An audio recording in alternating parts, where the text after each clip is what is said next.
California, the land of sunshine, movie stars, and endless dreams, a place where the American dream is said to be alive and well. But beneath the glitz and glamour lies a darker reality, political scandals that could make Hollywood blush. On November 12, 2025, Sacramento was rocked by a political earthquake.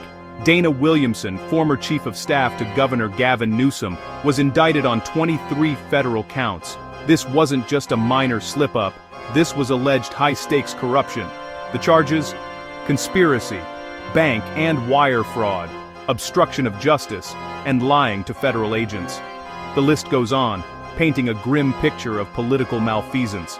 Williamson, a political veteran, is accused of siphoning $225,000 from a dormant campaign account, a political zombie fund meant for good, not greed. Prosecutors say she funneled the money to a friend through a web of bogus transactions, making campaign finance look like a shell game. A game where the stakes are public trust and taxpayer money.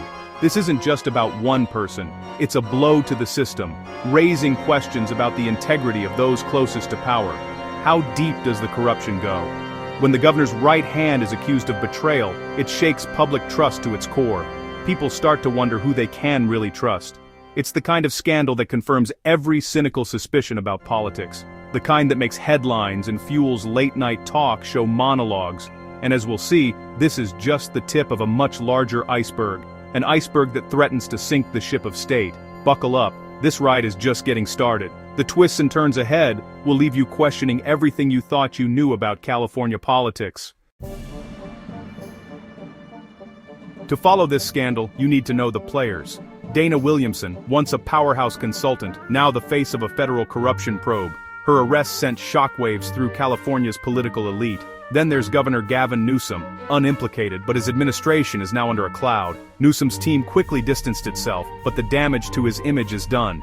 Xavier Becerra, former attorney general and now a Biden cabinet member, is also in the blast zone. The stolen funds came from his old campaign account. Sean McCluskey, Becerra's former chief of staff, is the alleged recipient of the laundered money, funneled through a no-show job for his wife. These aren't strangers, they're colleagues, insiders, and longtime associates. Their close ties make the alleged betrayal even more shocking. The fallout isn't just personal, it's political, stretching from Sacramento to Washington, D.C. This is California's inner circle, now under a harsh spotlight. How do you allegedly steal $250,000 from a campaign? Not with a mask and a getaway car, but with paperwork. Lots of it, and all of it looking official. In the world of political finance, the most audacious heists don't happen in the shadows, but right out in the open, hidden behind signatures and spreadsheets. Instead of breaking in, you break out the forms. Prosecutors say Williamson's consulting firm submitted fake invoices to Becerra's dormant campaign account. No real work, just a paper trail.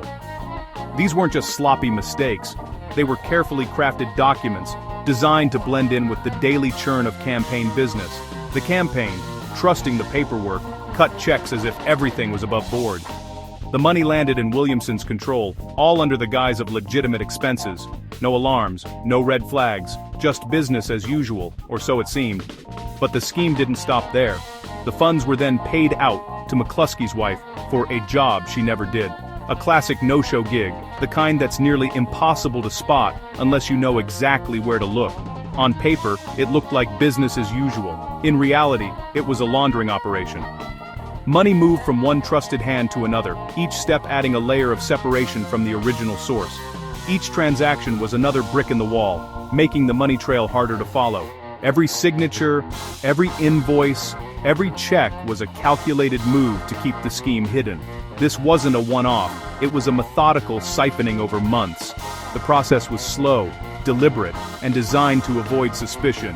Just another line item in a sea of campaign expenses. The alleged conspirators exploited their insider knowledge to drain the account, hiding behind layers of paperwork and exploiting the trust placed in them by the campaign. It's a textbook example of how political money can be misused by those who know the system best. The very rules meant to protect campaign funds became the tools for their disappearance. The result? A slow, calculated theft, hiding in plain sight. No dramatic heist, just a steady drain, one check at a time until the account was nearly empty.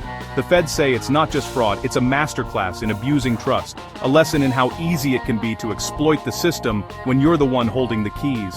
For months, the operation ran undetected, camouflaged by routine and paperwork, but even the best-laid plans can unravel. Eventually, investigators started pulling the threads, and what looked like ordinary campaign business began to reveal a web of deception. In the end, it's a reminder. Sometimes, the boldest crimes don't need a disguise, just a pen, a plan, and the right paperwork.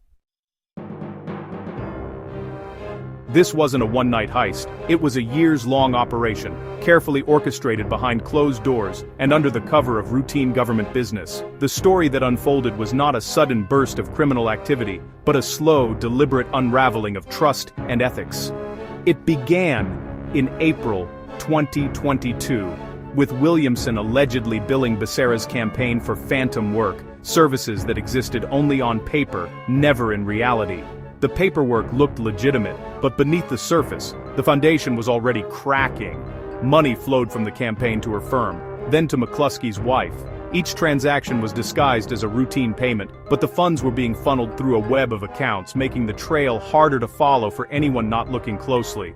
When Williamson became Newsom's chief of staff, she allegedly tried to hand off the scheme to a former official, hoping to keep her new job clean. It was a calculated move. An attempt to distance herself from the operation while still keeping it alive in the shadows. But in January 2024, a federal subpoena about pandemic PPP loans set off alarm bells. Suddenly, what had seemed like a well-oiled machine was thrown into chaos. As investigators started asking questions no one wanted to answer, investigators were circling, and the alleged cover-up began. Fake, backdated contracts were created to justify the loans. The scramble to rewrite history was frantic, with every forged document adding another layer to the deception. The scheme escalated from quiet fraud to frantic damage control. Meetings grew tense, tempers flared, and the pressure mounted as the walls began to close in. What was once a secret operation now felt like a ticking time bomb. By November 2025, the feds unsealed a 23-count indictment and arrested Williamson. The story that had been hidden for years was now front-page news, and the consequences were impossible to ignore. What started as a calculated siphoning ended in a desperate scramble to hide the evidence. Shredders worked overtime, files disappeared, and late-night meetings became the norm as panic set in. Each bad decision compounded the last, turning a secret scheme into a public disaster. Like dominoes, every cover-up attempt only made the collapse more spectacular and inevitable. It's a cautionary tale. The cover-up can be even more damning than the crime. The effort to hide the truth only deepened the legal peril, and the fallout extended far beyond the original fraud. The paper trail that once hid the fraud became the evidence that brought it down. Every signature, every transaction, every attempt to erase the past was now a piece of the puzzle for prosecutors. And now, the consequences are playing out in court, as the full story comes to light and justice takes its course. At the heart of this case is the no-show job, a paycheck for zero work. Williamson's firm allegedly paid McCluskey's wife for a job that existed only on paper. It's a clever disguise. On the books, it looks like a normal business expense. But when investigators ask, what did she actually do? The answer is silence. In today's world of remote work and consulting, it's easy to fake a role that leaves no trace. The scheme relied on trust and secrecy among insiders, payments to a colleague's spouse, not a random outsider.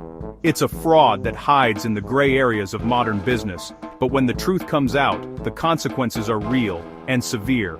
No-show jobs may seem invisible, but they leave a trail for investigators to follow. And in this case, that trail led straight to federal charges. There's an old saying, it's not the crime, it's the cover-up. When the feds started asking about PPP loans, Williamson allegedly panicked. Instead of coming clean, she and a business associate created fake, backdated contracts to justify the money. That's obstruction of justice 101, an attempt to rewrite history with forged paperwork. It's a desperate move, and it rarely works. Lying to federal investigators and manufacturing evidence is a crime all its own. Forensic analysis can reveal when a document was really created, no matter what date is typed on it. The cover-up became the clearest evidence of guilt. In the end, trying to fool the feds only made things worse. When a top aide is indicted, the fallout is immediate. For Newsom, Williamson's arrest is a political nightmare, her name now forever linked to scandal. His office scrambled to distance itself, but the damage to his reputation is done. Becerra, too, is dragged into the mess. His campaign funds were the source, and his former chief of staff is implicated. Neither man is accused of wrongdoing, but both must answer for the actions of their closest advisors. The scandal fuels cynicism about government and hands ammunition to political opponents. Public trust takes a hit, and the words political corruption now hang over Sacramento. The ripple effects stretch from California to Washington, D.C., and the stain of this scandal won't wash out anytime soon. The most chilling detail? This indictment is just the beginning. U.S. Attorney Eric Grant called it a crucial step in a much larger ongoing investigation. The feds have been digging for years, and Williamson may be just the first domino. The probe reaches deep into California's political class, following the money through a maze of campaign funds and consulting firms. The investigation started under the Biden administration, cutting across party lines. The charges hint at broader issues: PPP loan fraud, tax evasion, and systemic abuse of power. More indictments could be coming, threatening to upend California's political landscape. The message is clear: the FBI and IRS are watching, and they're not done yet. For Sacramento's elite, the fear of what's next is very real. So, there you have it. A top aide indicted, a web of fraud exposed, and California's political trust shaken to its core. Williamson's alleged scheme is a brutal lesson in how quickly power can turn to downfall. Newsom and Becerra, though not accused, are left to deal with the fallout. This case strikes at the heart of democracy, public trust, already fragile, now even more eroded. When insiders treat campaign funds like a personal ATM, it confirms the public's worst fears. And this is likely just the beginning. The investigation is far from over. The tectonic plates of a major corruption probe are shifting beneath Sacramento. For California's political establishment, the reckoning has only just begun.